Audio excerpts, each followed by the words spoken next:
আসসালামু আলাইকুম, সবাই কেমন আছেন? আশা করি সবাই আছেন বালা। আই হলাকা নোয়া খাইলে দেখতে একখানা কাল। তো আপনারা তো আমার ক্যামেরার সামনে দেখলেন আমি কয়টা টাকা উঠালাম সবার কাছ থেকে। তো এই টাকাটা কেন উঠালাম সবাই কিছুক্ষণ পরেই জানবেন।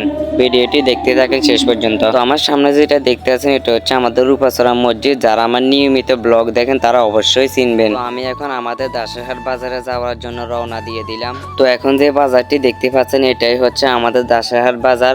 এবং আমাদের দাসেরহাট বাজার কে কে আসছেন অবশ্যই কমেন্টে বলবেন।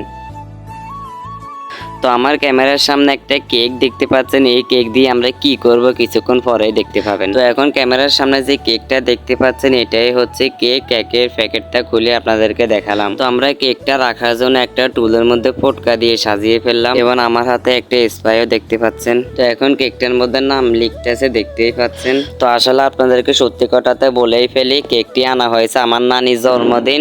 আজ আমার নানির জন্মদিন পালন করব, এই জন্যই কেকটি আনা হয়েছে। আসলে কিছু মনে করবেন, আমি একটু দুষ্টামি করলাম। আসলে আমাদের কেকটি আনা হয়েছে, আমরা সবাই মিলে 1 পাউন্ড কেক আনলাম, সবাই মিলে আনন্দ করার জন্য কেকটি আনলাম। সবাই মিলে কেকটি কাটবো এবং আনন্দ করবো, এই জন্যই আমাদের কেকটি আনা হয়েছে। তো কেকটি কাটার আগে আপনাদেরকে একটা কথা বলে রাখি, যারা আমার ইউটিউবে নতুন তারা অবশ্যই আমার চ্যানেলটি সাবস্ক্রাইব করে যাবেন এবং একটা কমেন্ট করে যাবেন। তো আমরা সবাই মিলে এখন কেকটা কেটে ফেললাম। আসলে কাটার ভিডিওটা দিতে পারিনি, কারণ আমি একটি ভিডিও করার কথা আমার মনেই ছিল না। তো কেউ মনে কষ্ট নেবেন না। এই দেখেন আমরা কেকটা এখন কেটে ফেললাম অলরেডি।